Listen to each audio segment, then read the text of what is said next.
into the brain. I think there's been a rape up there. Seedy little manners, seedy little jokes. You're a cop. But women are dirty. And I'm boring myself talking about it. Boring, isn't it? Staying in, listening to Wernham Blogg podcast with your life. Yeah. Not for me, I like it. Hello everybody and welcome to the 5th episode of Wernham Blogg, the podcast dedicated to the UK edition of The Office. With me, the only night that he's got is a condom, it's Danny. Oh, that's the joke. I'm saying the joke works. And muchos tequilas later, it's Seth. Oh, no, that's your line. And he's a permanent member of staff, but it doesn't mean he should have to do his own filing. It's Jack. 'Cause we're living in a crazy maze. Money don't make his world go round. Okay, so we're here today to discuss the 5th episode in the series, and this is, well, it's called New Girl, but I always think of it as the Chasers episode. Yeah, me too. Remember, these episode titles were invented by Netflix. In actual fact, it's just called Episode 5 if you actually look at the box. Is that true? Yes. I think they're mythical, these titles. He's mythical, Netflix invented them. They have kind of gone down in canon though, because they're on IMDb, they're on Wikipedia, so I mean, but they are kind of just starting to be accepted as the original titles, which is a bit of a shame because New Girl is a terrible title for this episode. I think Episode 5 works better. So I think the reason you think quite strongly about this, if I'm right, is remember when we did that quiz in Brixton? Yep. And you were basically heckled off the stage by referring to it as, what was that? I can't remember, but you were referring to it. There was a quiz where people had to say what line and what episode it came from. And to make it easier for everyone, I tried to give the episode titles, but I had to clarify this is the Netflix episode title. So if you want to just remember it's Episode 5, Season 1, then that's your call. Get quite finicky, these Office fans, they're a different breed. Had to They're go home obsessive, aren't they? Had to go home and get a DVD. Says us. yeah. Because presumably the New Girl it's referring to is Karen Roper, right? Of course. But she's never in it again. Well, she's in it in the next episode, but then that's it. So there's no point to dedicate a whole title to her when she's only in 2 episodes and then disappears again. They should have called it, Chasers or Night Out or something. I mean, it is a bit of a weird episode for me, this one, because I feel like not a lot actually happens in this episode. And it could be seen as a bit of a post-training come down. It's a bit of a crash. It's like, it's not quite as good, is it? But I think legitimately in its own right, it's a great episode. I love the Chasers scene. Yeah. There's some of the most awkward moments in the whole show are in this episode, and particularly happen in Chasers. Chasers is great, isn't it? The way that they depict the bottom of the barrel nightclub that you get with all the dregs of society. And it's so realistic. Yeah. You know, we've all been in one of those nightclubs in Watford, like Oceana or something. Yeah, the Chaser stuff definitely saves this episode. Not saves it, but it makes this episode because it has a lot to live up to after training and I mean to repeat what we said last week, to think about how influential, important that training episode was and how it really set the agenda for the whole series. You could almost be like, let's get it out of the way episode, but the Chaser stuff definitely saves. It could have been the Stuart Foot of The Office, but the Chaser stuff definitely saves it. But I mean, for me, this episode basically picks up where Episode 2 left off. Because after Episode 2, you have the standalone episodes, the quiz episode and the training episode, which are just like standalone They're very insular episodes, So this episode is very much continuing on Episode 2's theme of sexism being the dominant theme of the episode again. And then, in fact, in my mind, I used to sometimes get confused between stuff that happened in Episode 2 and stuff that happened in Episode 5 because they're so similar thematically. They're the two sort of Donner episodes, really. Well, you even mentioned the bit about rolling around with other women in Episode 2 because you were confused what happened in that episode because they blend so well. I kind of felt like they had so much to pack into that Episode 2 that they've almost strung it across 2 episodes. Yeah. Do you know what I mean? This episode feels like a bit of a Frankenstein of bits and pieces that they couldn't necessarily make into an episode in its own right. Also, the way I felt about Brent after watching the 4th episode, I feel like I'm taking a step back because I feel like I grew to love him a bit more in Episodes 3 and then Episode 4, and it's like 2 steps forward and 1 step back now because seeing some of the seedy characteristics in this episode. Oh God, the interview scene with Karen, it really like. Usually I defend Brent, I'd say, he's just a plonker, he's just trying to make people laugh, but he's not actually doing any harm. But that scene with Karen is so awkward, like the interview scene, he's so seedy and like kind of predatory in that scene. It's similar to a scene I saw, I can't remember, Jack, you'll probably remember this better than me, because you talked about it a bit in the first podcast, I think. It's very similar to a scene from either CD Boss or this kind of pilot bit where he does some very similar things, like the perfume from the magazine. Yeah, definitely, yeah. He's more of a seedy character then, and he's not so seedy here. He's still harmless Oh, Brent. he is. There's one point when he puts the CV on the floor so he can look up her skirt. This is the thing. There is still some. I mean, you could say it's only series 1. They're still trying to find a character, but there's only 2 series, so they're halfway through to establishing the character itself. But there is still some inconsistencies a little bit, isn't there? We talked about how in episode 1 to episode 2, they really kind of seemed to smooth out the creases in the character, and kind of in episode 2, they were just kind of the balls rolling, and they really understood the character, maybe having worked through it in episode 1, but there is still these little drops of inconsistencies. Yeah, like trying to look up Karen's skirt, which he definitely does. There's no doubting it. He is very, very kind of seedy and predatory in that scene. Yeah. I don't know what it is. Whereas in episode 1, it's like, I wasn't. Yeah, But he still did he it, does though, it again then. Yeah. The really weird thing I found for He's me got a watching bit of a history track record with. For me watching it this upskirt. time around recently, the weirdest thing was not almost what's actually going on in the episode, but how different I felt about it than I did when I first watched it. I don't know whether it's because I'm looking at it with more of an analytical mind, or whether the world has changed so much that actually this is so much more uncomfortable to view than it was back in the day. Do you know what I mean? Since all this sort of Me Too stuff and all this is massive now. Yeah. And I mean, obviously it was then, but I feel almost guilty for not recognising it as bad before. Karen Roper essentially comes into that office and gets hit on and then headbutted. Yeah. It's one of the only scenes where I don't really like Brent momentarily. Normally I'm quite fond of Brent, and like I've got a soft spot for Brent, and I get Brent, and you know in certain situations the inner Brent in me comes out, but in that situation I just feel like he's being very sleazy there. Do you think you had such a distaste for it back in the day, or do you think it's more No, through a 2018 lens? Yeah. I think it's definitely now. We've kind of, obviously we're older now, we're in our 30s as we keep saying, but it's also, in the past year there's been the Me Too stuff, and back in 2001 the whole culture was different. It was all very much, we were just coming out of the 90s, we were just coming out of the Gallaghers, the royal family, and 2 pints of lager and a packet of crisps, the whole kind of like lad culture, where it was easy to just say, it's just a bit of banter, it's locker room talk, kind of thing, they're just messing around. There's nothing but then, there's nothing dangerous about it. It's just a bit of banter. But looking back at it now, the way Donna flinches away from Gareth when he's about to touch her, the way Brent looks up Karen Roper's skirt, it is very this isn't just.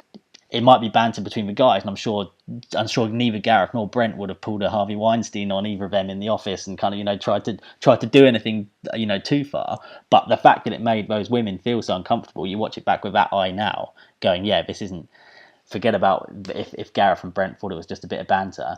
Donna and Karen obviously didn't. So you kind of do see it a bit through that perspective now. It's one big boys club.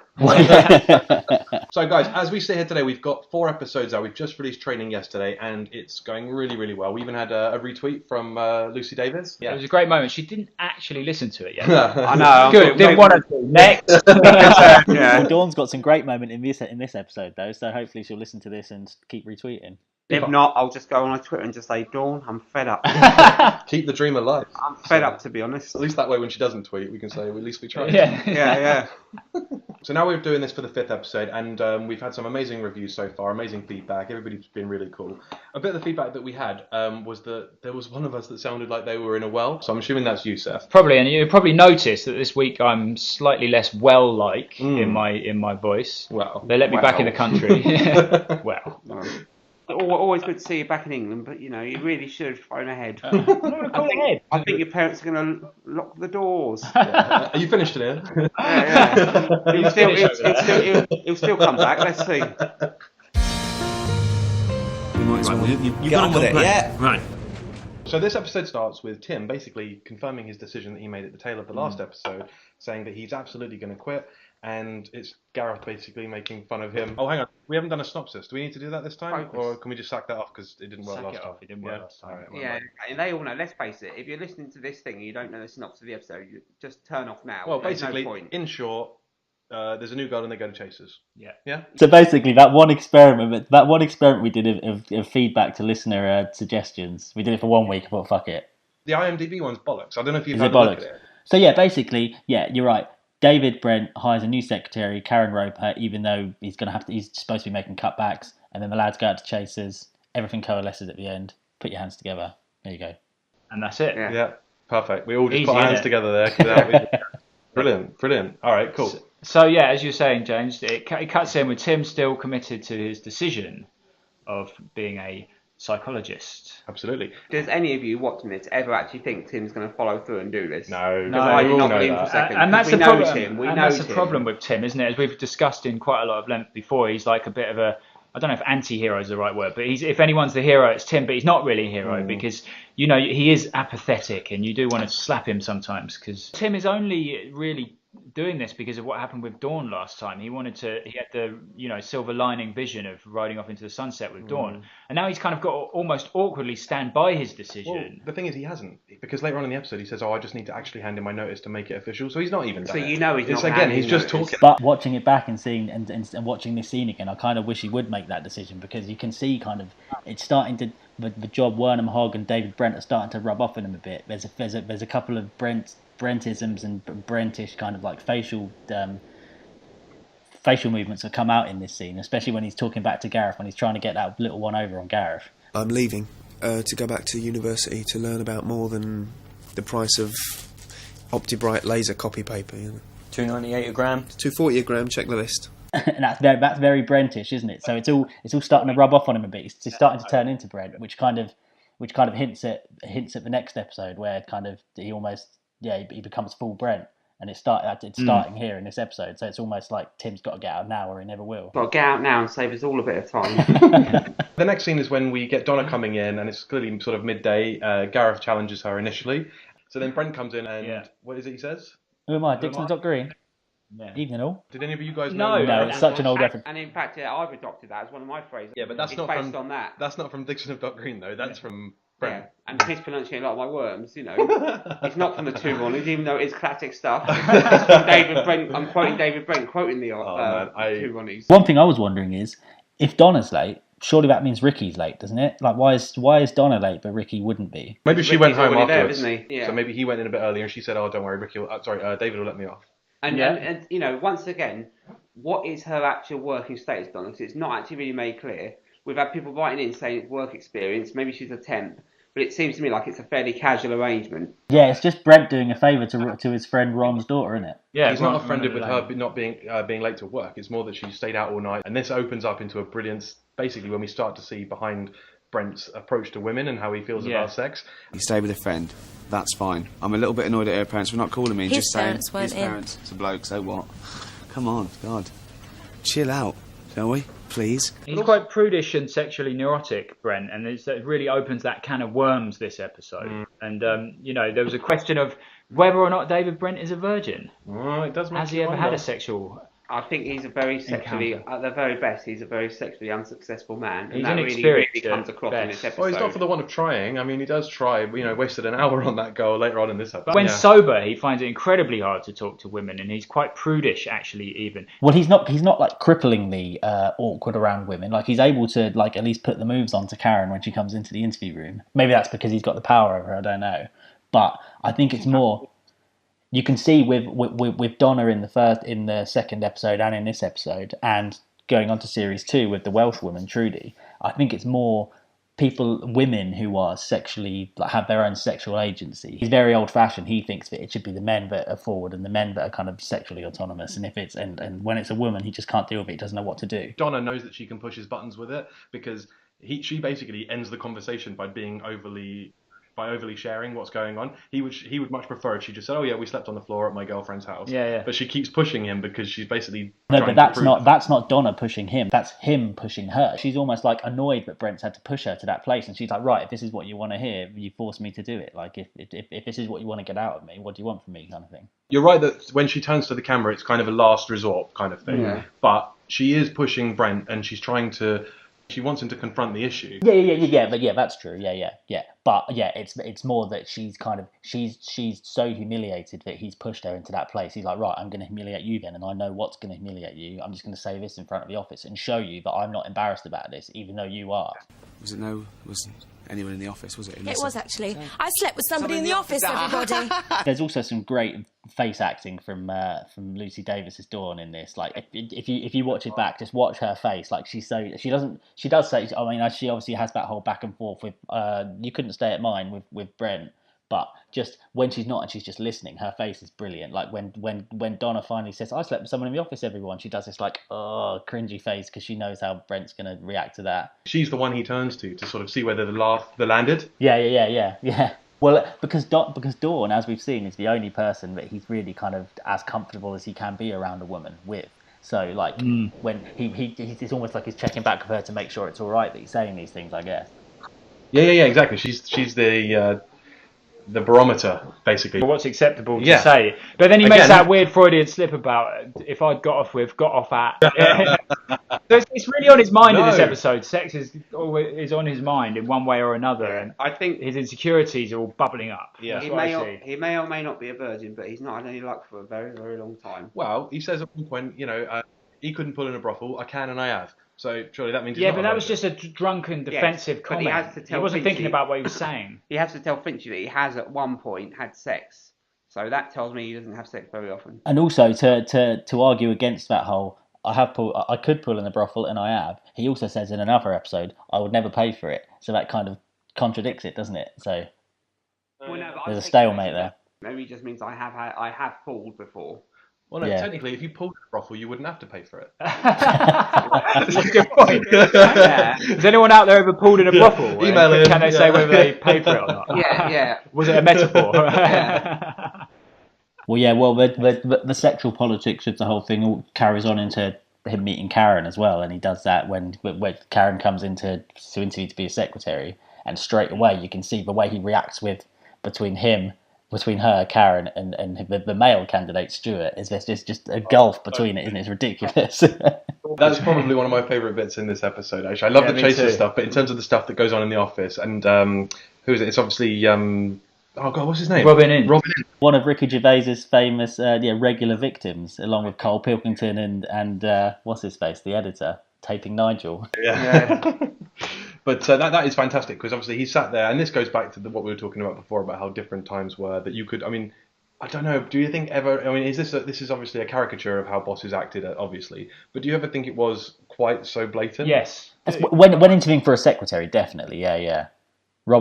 Stuart Foote never stood a chance. I think people do still hire people because they find them attractive. It's not like that. It's not like that sexism has gone now. Be so open about it though. So it was pretty brutal though to poor old Stuart Foote because obviously Brent comes out and he's got to take a photograph, or rather he doesn't have to. Dawn does, but obviously he wants to do it because he wants to take a picture of Karen. Yeah. Yeah, and he's just coming off the back of his awkward encounter with Donna, where his sexual neuroses and insecurities have been sort of prodded and revealed to the office. Yeah, so he goes into this maybe seeing Karen as like young and reasonably attractive lady. It's like it's an opportunity. Reasonably attractive. Sorry, he's realistically attractive. You can't put reasonably attractive. The irony is we're talking about sexism. I know. I mean, what's her name? Karen Roper. Nicola Cotter. I still think to this day there are certain jobs that stereotypically, like if you're like a middle-aged male boss, you're looking for a PA. You'd be looking to hire like a pretty woman. Yeah, exactly. Yeah, Stuart. Like I said, Stuart Foote never stood a chance. Yeah, middle-aged male boss wants a female secretary. That's just how it goes. So he's just taking the pictures, and he says, "We're going to do Stuart first." Yeah, let's get him out of the way.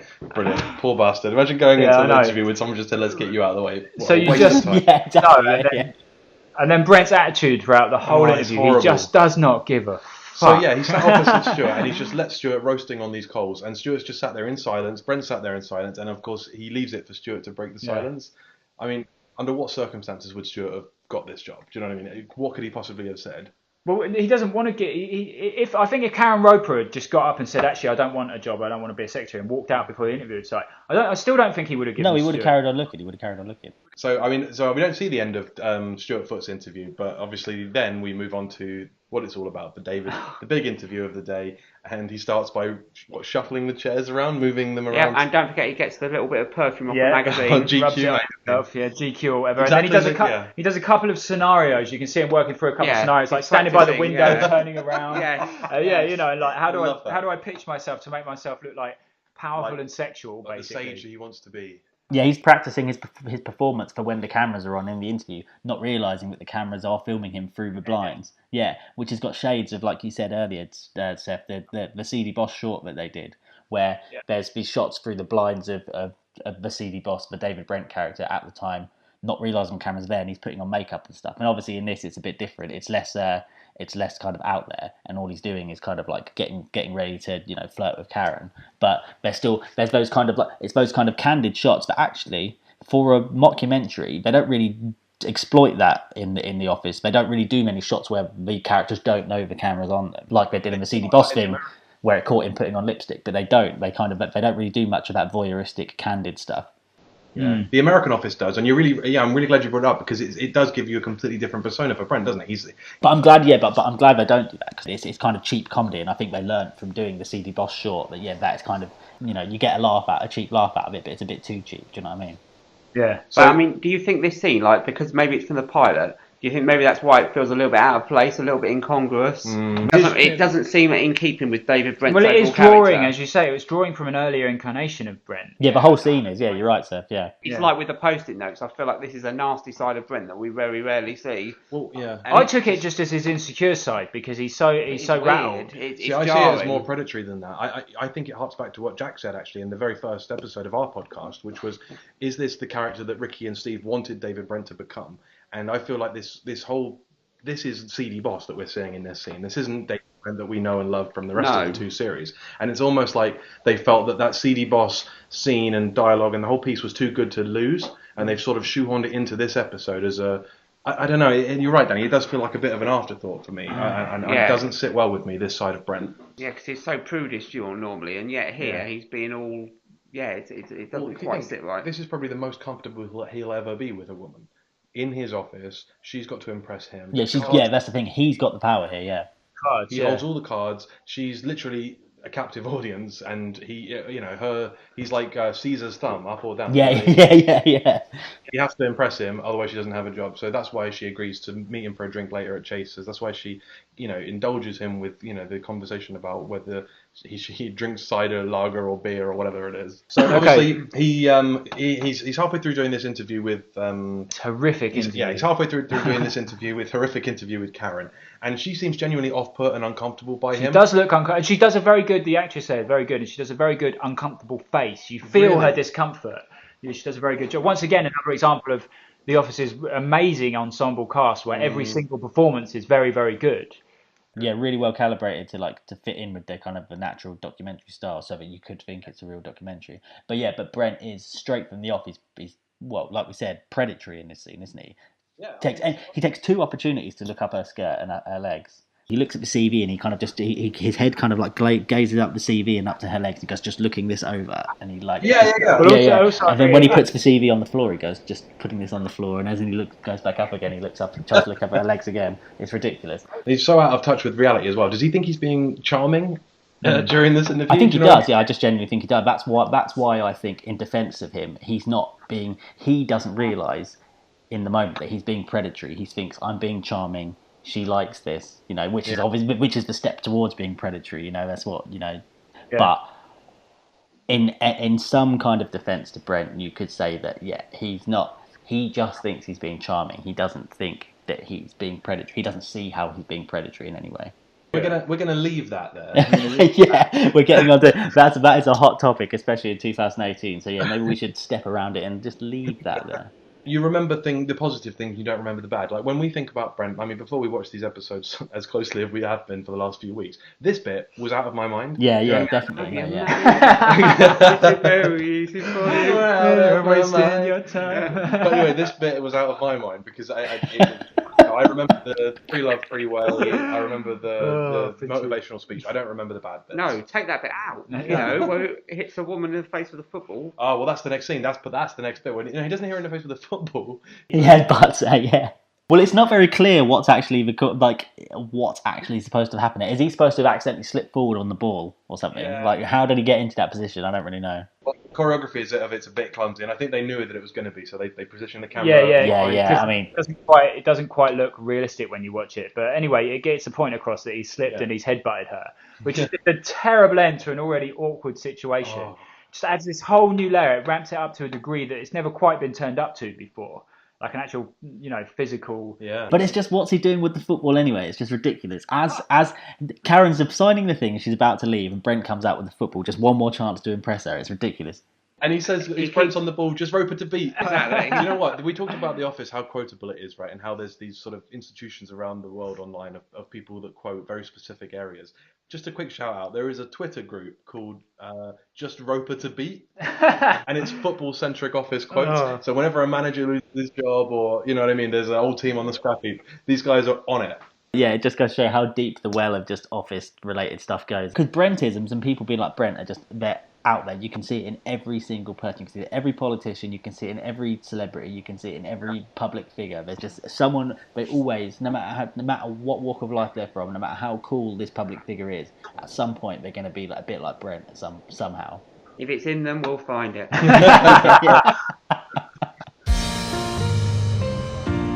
Stuart Foot. So Tim's sitting there on his break, and obviously Keith's with him. And basically Keith is probably the only one that's going to be blatant enough to raise the subject of Tim leaving. And embarrassed yourself with Dawn as well, didn't you? And obviously Tim is trying to put his side of the story forward as well. And then, of course, we have the first of the famous... This is basically the first of the iconic Keith monologues in the break room. I watched that peak practice. Yeah, I've never seen it. Bloody repeat. It's annoying, isn't it? Not for me, I hadn't seen it. The Office, again, it's so great at just capturing these people that we all recognise and we all see kind of reflected in the show. But yeah, the Keith character is just someone who just kind of like, he just tries to make idle conversation, just the kind of casual conversation where, yeah, it's boring watching repeats, isn't it? Oh no, not for me. I hadn't even seen it. Like, why did you bring it up then? Why did you say it was boring? What are you doing? He's not got any pre-contrived like ending for the conversation. Yeah, that's it. He just talks to talk. Yeah. The brilliant thing about Keith as a character as well is because he obviously talks the way he does. You can almost they've used him clearly as in this situation as like a narrator that sort of that illustrates that, oh yeah, everybody, he's talking to the audience effectively. Don't remember it. Don't forget in the last episode, Tim left, and now in this. Then he talked to Dawn, so it's just reminding everybody of the plot. And that's what it is. Yeah, that's his function. That's kind of what. I mean, and obviously we get great quotes out of it, but it's the writing from Gervais and Merchant. It's like, right, we've got to put this in so that the audience remembers because this is important. Yeah, just a bit. A really useful character. Yeah. Throughout this episode, Tim's scenes were actually. I mean, we now see. I mean, we've previously seen him as kind of like the prankster and the playful guy messing around with Dawn, but now he's from as far as we know, he's kind of burnt his bridges with Dawn a little bit by asking her out. And we know he's thinking of leaving, so now his scenes are actually kind of really bleak. Like throughout this episode, we got the scene where he's getting annoyed at Gareth at the beginning. We got the scene where he's just talking to Keith and Keith's just kind of mindlessly chatting at him. We've got the scene with Chasers at the end where he's kind of just like going there and like obviously not enjoying it. The scenes with Tim are like really bleak and he's just surrounded by people that annoy him and remind him how much he hates the job. And it really, I thought, watching it back this time, especially in order and kind of thinking about the fact that he's thinking of handing in his notice. This scene, this episode really, I think, captures really well that idea of just kind of being kind of just serving your notice and just kind of like you're just waiting something out, either whether it's a job or whether it's the last few weeks of school, last few days of school, for example, or the last few days of your job. You're just kind of waiting it out and you're just like, keep your head down, clock on, clock off, don't look at Dawn because it's just too cringeworthy. Gareth's pissing me off, so don't look at him. Just ignore Keith because he's just bullshitting. Just, like I said, go to work, come home from work, put on Hat FM, just ignore everything. Well, he tries to ignore it, obviously, and he tries to sort of gloss over it when he talks to Keith about the reason for when he asked Dawn out. But obviously the next scene that we get is basically him in the break room. Dawn comes in and sits down, and it's a bit of an awkward exchange between the two of them. But then they kind of agree, oh yeah, we should go for that drink. And she was in the next few weeks, like hinting it's not happening, but just to try and maybe even try and make Tim feel a bit better. Well, no, this is that's what it is. And then we just got these kind of for the rest of it, up until he goes to Chasers, we just got Tim kind of we just got these awkward little fleeting moments with Tim and Dawn, just like Tim passes Dawn when she's working at the desk. And then there's the bit where he's making coffee and he just kind of looks at her and she's kind of just scribbling on a piece of paper or something. But again, it's just, so these just little kind of fleeting moments. But in previous episodes they were a bit of like a highlight of the episode, like kind of, gave you a bit of a lift from me, kind of just the awkwardness and the cringiness of what Gareth and Brent were doing. Now it's just, it adds to the awkwardness because you're just thinking, oh God, Tim, what have you done, mate?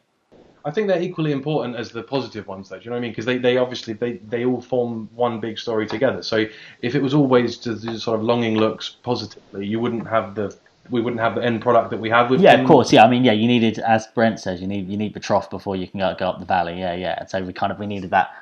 In script writing, it's called like the the dark night of the soul, where like it's just kind of it feels like it's the end before it can pick up. Any fluids? Okay, so the next scene is with Gareth and Donna doing some health and safety training. I think Gareth goes over to her and tells her about a seminar, which makes it sound a little bit more grand than it is. Danny's just arrived. Where have you been? Pizza Express. What about Beer Express? Oh, who am I? Dixon Did the you Dog get me Green? one? Why didn't you get me a beer? I thought you were driving anyway. Yeah, who are we? Dixon the Dog Green. Do that twice. You'll be banned from driving. Danny went out. Danny, what did you go out to get? What was more important than this? Well, no, Beer. I thought we were on a little break, so Wow. just went to get beer. We were on a break. I wasn't on a break. I wasn't on a breakdown. I knew we were about to start talking about the health and safety scene, and I hate this scene. Why? Why do you hate this scene? What's wrong with it? I don't like it. It's rubbish. Do you mean the whole storyline, Danny, or just this one scene? Like the whole, because obviously it builds up to that Gareth and Brent scene, where I think I'd know if a woman living under my roof was rolling around with another woman. Surely you like that scene, don't you? Oh, I love it. But what I love more is the way it then cuts to him for the Finchy scene. We see David Brent, the chameleon. Now Finchy's here, so he has to completely change. He can't be prudish around Chris Finch. I usually credit a chameleon. Suddenly, he's just laughing at Finchy, and he flips into lab mode with Finchy once again. Just literally like that, and as soon as it's Chris Finch, it's a different set of rules. Yeah, and because it's Chris Finch, it's not. And actually, Finchy, that sums him up. Malcolm's right on that. I'm sorry. Ooh, no, you're right. Malcolm is right on that, and actually, Finchy's story is actually a really horrible one. You know, it's vile, and it shows where his loyalties lie. He calls this guy his mate and he sleeps with his girlfriend.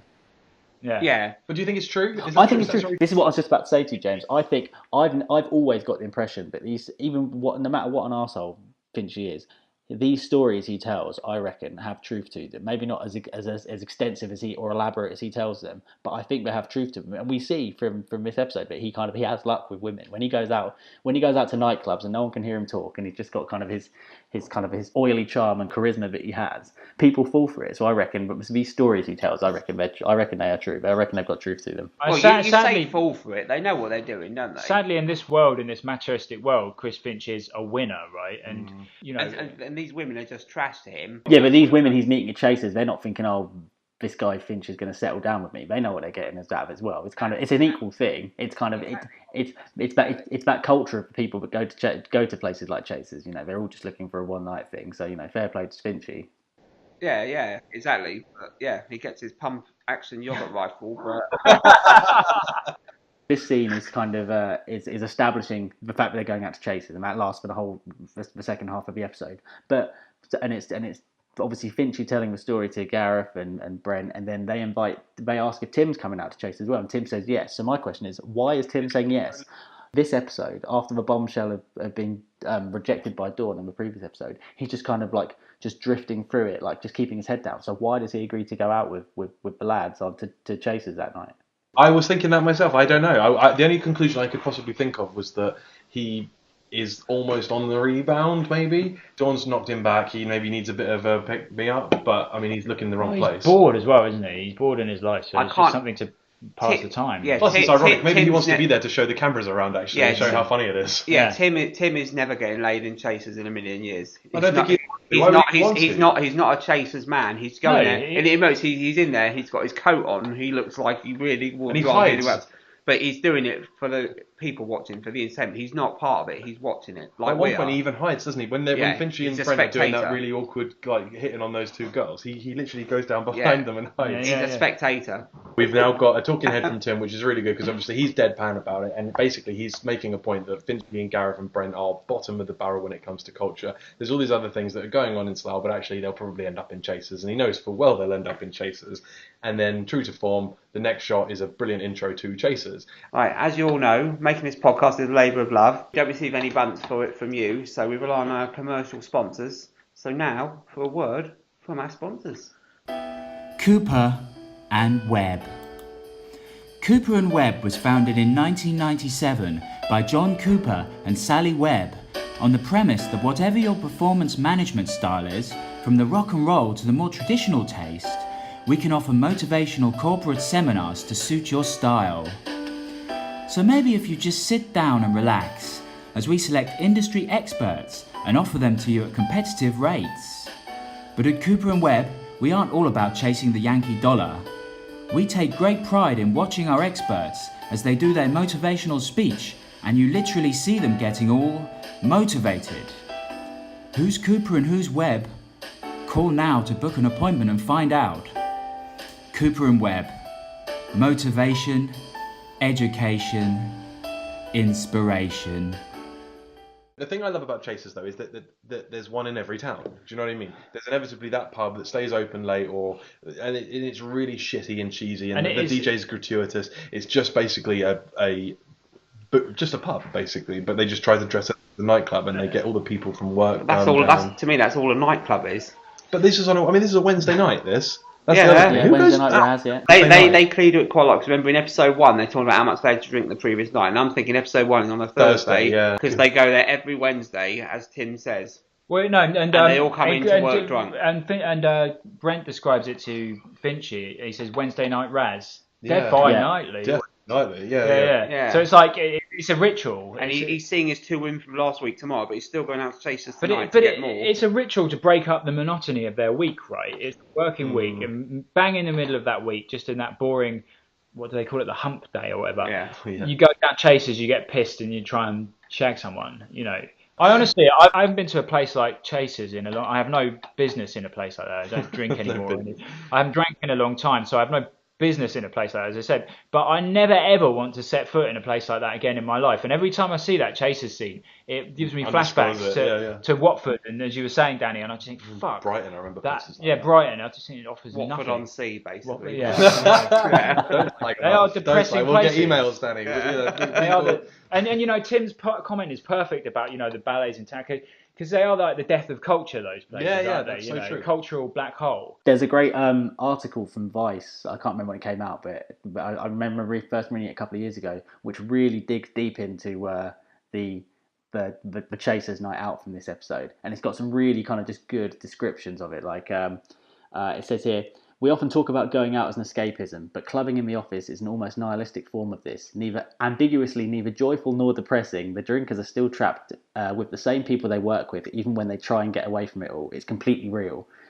That's such like a good description of what we're seeing here. It's just bleak and just, people going out to escape from work with their workmates in their work clothes. It's just ludicrous, isn't it? Yeah, it's just an extension to the office. They might as well have gone to the working man's club down in the bottom floor. Well, exactly, yeah. And there's another quote that says that the whole scene just reeks of a post-millennial malaise, which is something we've touched on. Just the whole series just it touches on this post-millennium bug, post-1999 2K kind of just like reflection of what are we doing? Like, this is just like what are we doing with our lives kind of thing. Yeah, it's a bit. I find it a bit snooty though, Vice. I found the article a bit snooty. Looking down the nose at Slough, probably never been there in their lives.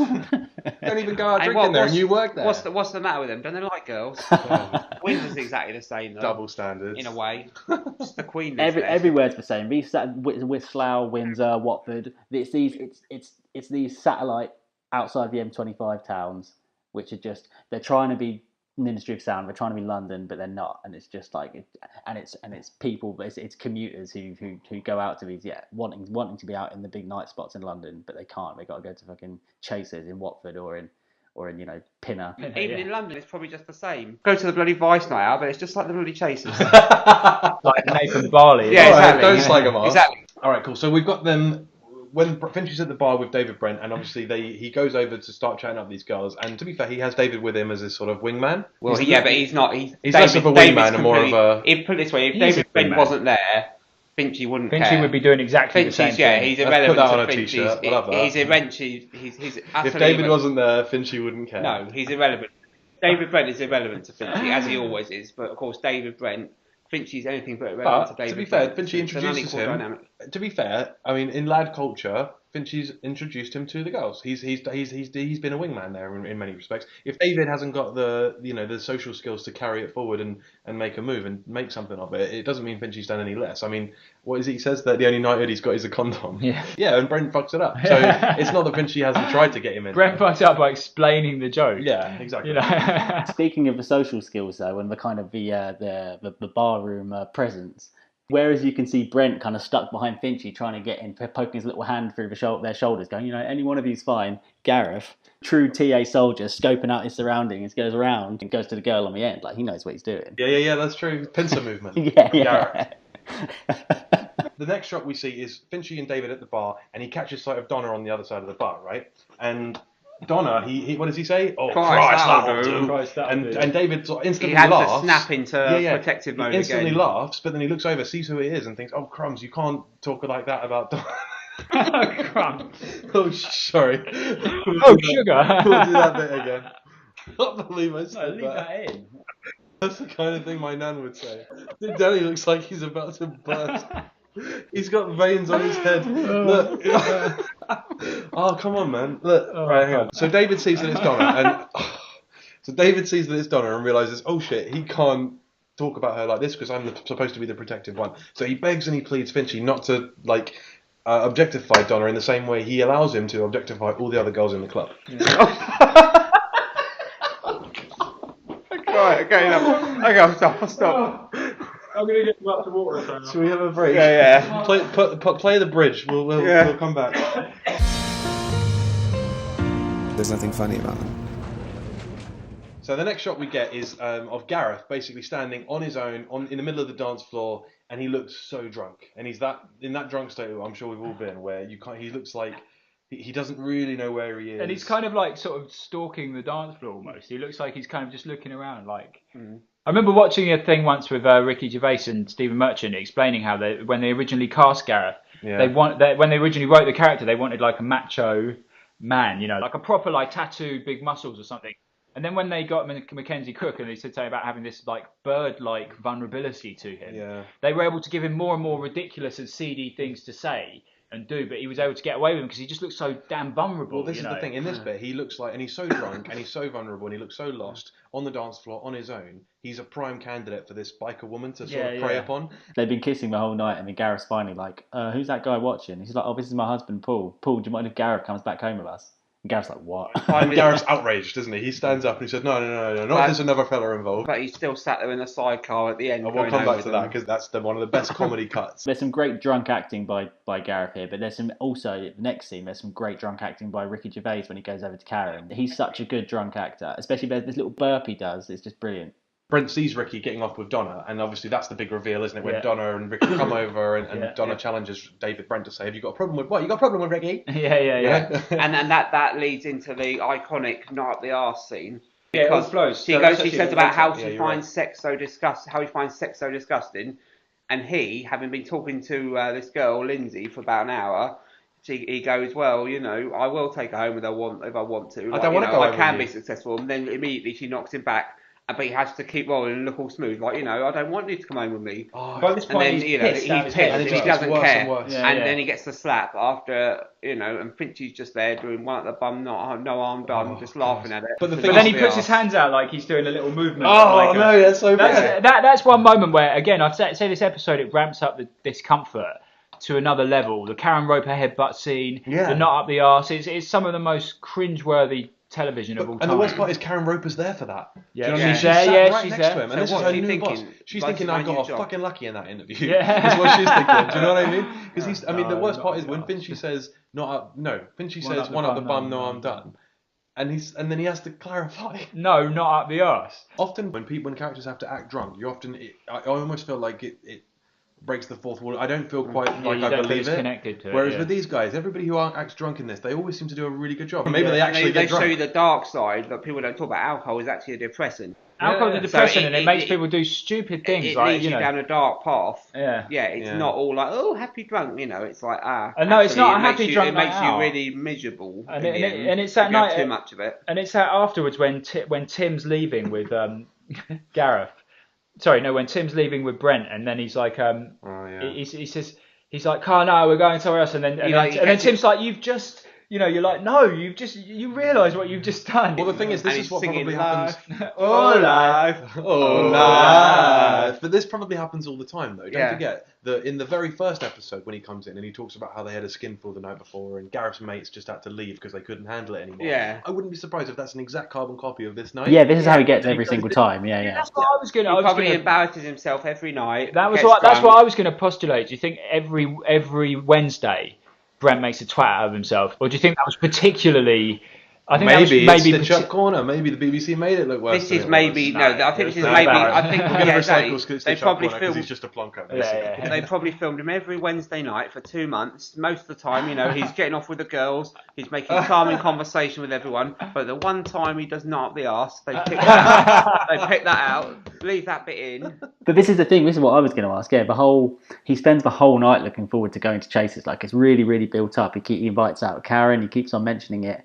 But then we can see it's a shit club. It's a personal washout for him. So do you think that he's actually enjoys it, or do you think he has to convince himself that every Wednesday he's going to have a great night? Do you think he actually enjoys going there? He's a 40-odd-year-old man with no wife or kids or anything in his life. He's like quite a forlorn man. Yeah. And I think he has to have these little things to make him think he's social and successful. The thing is, we don't need bumps him up. We don't need to theorise on this because we've literally seen it, haven't we? We've seen the first episode when he comes in and he says, "I was a little bit drunk," and we know that he wears it as a badge of honour. Like, look how drunk I was. Yeah, look exactly. how I know, I'm so cool and popular. This washes from his memory because there's nobody in this place of work to challenge him on it because he's the boss. And then they can't tell him he's the boss. I was a little bit drunk. Yeah, exactly. And basically, this gives rise to another theory that's fairly popular, and is that Brent's kind of a borderline alcoholic, not a raging, dysfunctional alcoholic, but a borderline alky in the sense that he gets, you could argue, inappropriately pissed quite frequently. For most of the week, as I remember. So he's not a dysfunctional alcoholic. He's not, but he's borderline.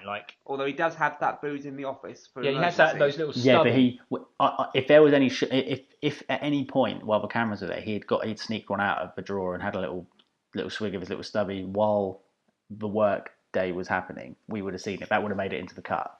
And that would have been a deliberate clue as well. Yeah. So obviously we've got the end of the night, and it's one of those nights that everybody knows what it's like when you're walking out of the club and you end up getting paired together. One of you inevitably wants to go for another drink somewhere. The other one just wants to go home, and they walk off into the night. And this has become quite iconic as well, him reading this poem. It's become one of the iconic scenes in the Office canon, I think. Come friendly bombs and fall on Slough. It isn't fit for humans now. Right. I don't think you solve town planning problems by dropping bombs all over the place. So he's embarrassed himself there. Next. It's a bit like Vice, really. It's John Betjeman. I think he's understood it perfectly, to be honest with you. It's John Betjeman sitting in his ivory tower, slagging off Slough. I've worked in Slough. It's a perfectly average town, but for some reason, it's just got this awful reputation. Yeah, why is that? It's because of The Office. Gervais and Merchant just picked just a really anonymous kind of satellite town. No, just because it's not London. On bloody Netflix USA, it says the London-based paper merchant. It's not London. It's Slough. I mean, it's south east, isn't it, Danny? It might as well be. You can get an Uber there, but it's not London. Get an Uber. Yeah. What does that mean? Is that how it defines London nowadays? Well, you the fact that you can get an Uber. Is that how it works? I've got an Uber from Slough before, so it's kind of London. I always thought inside the M25 is London. No. Yeah, that's how I consider it, kind of. I'm working Bournemouth now, so that's London by your definition. Well, yeah. Is Rickmansworth in London? No, because Rickmansworth's outside the M25. I'll be honest, none of this is going to make the cut. So let's just wrap it up. So how do we say what a brilliant episode? Okay. It's not the best episode, but I think Training's generally is a great episode. The best. I think it's a good episode. Every episode is great, but this is relatively less great. If I was to put this, I'm not. We'll probably rank them when we get to the end. You're end the of ranker, the mate. We'll probably rank the episodes when we get to the last episode, but I would say this is probably in the bottom half. I love. You disagree? I can't rate The Office like that because I find, yes, the Christmas specials and Training are standout episodes, but every other episode for me is almost equally. They're all equal. There's a couple of standout episodes, and the other ones are all equal. I've always said that, but there are no right or wrong answers. Let me tell you the right answers anyway. So, but I like the Chaser stuff is brilliant, and I think some of my fondest memories of The Office. Yeah, but the Chaser stuff elevates it. That's great.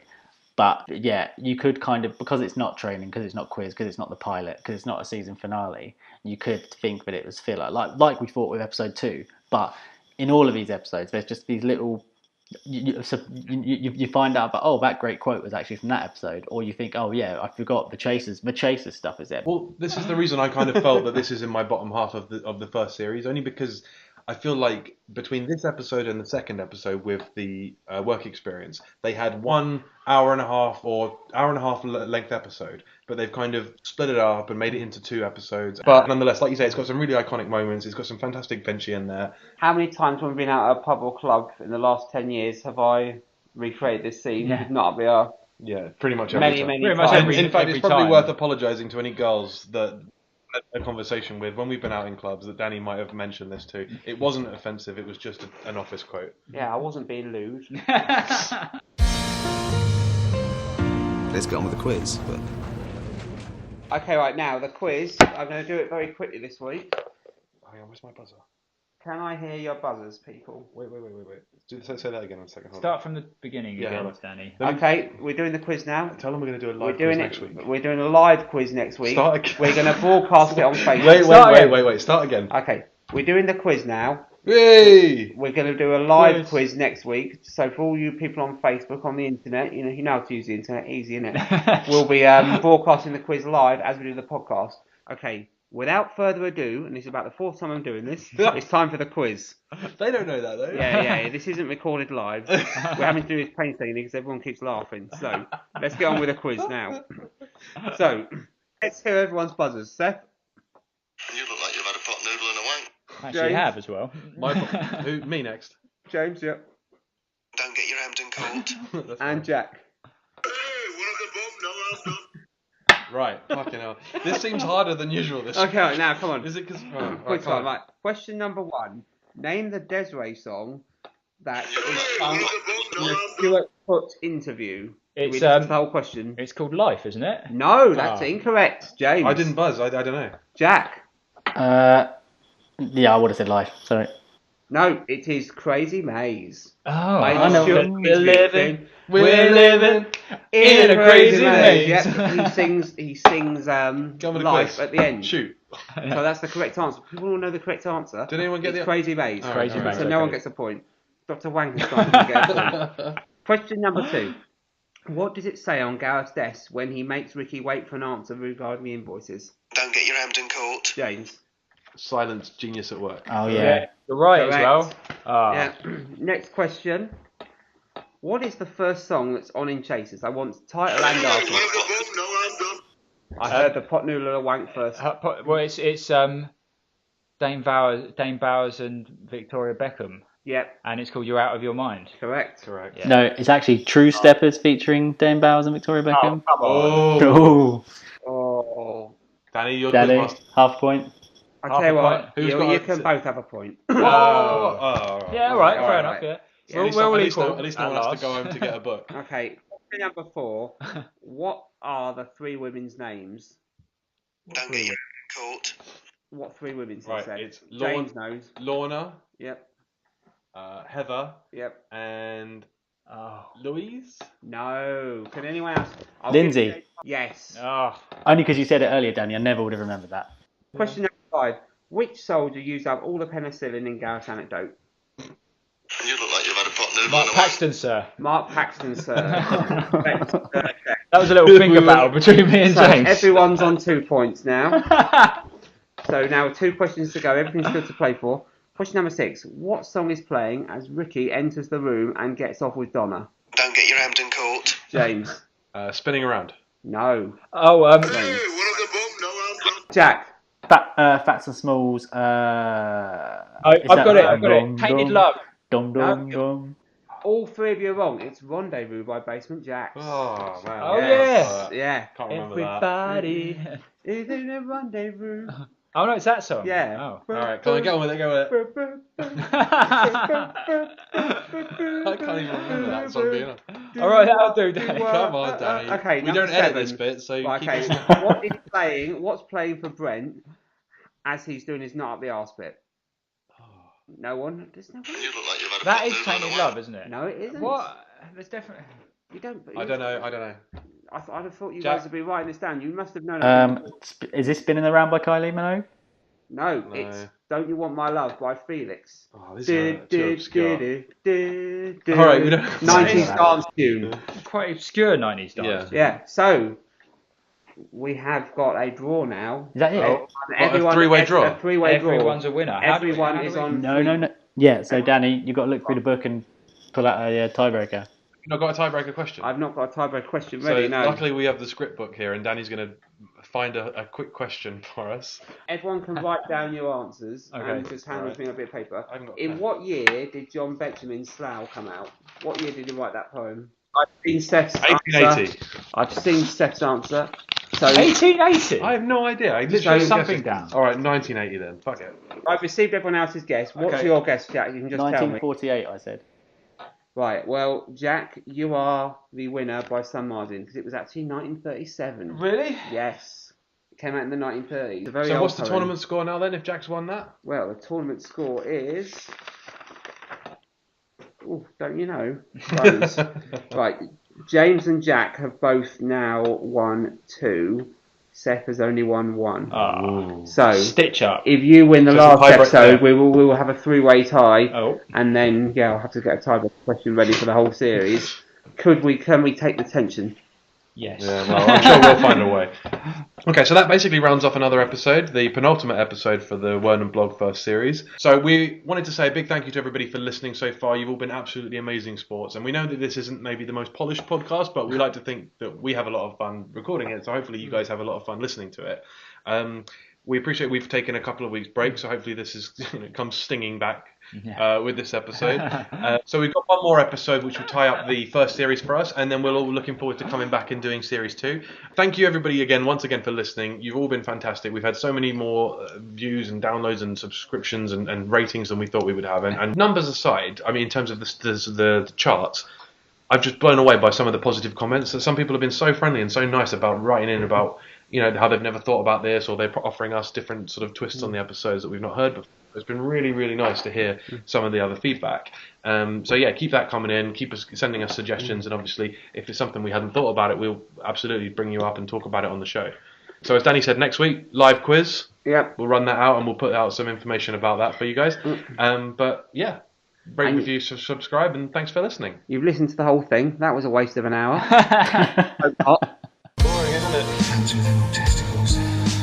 Not for me. I like it. Women are dirty. And I'm boring myself talking about it.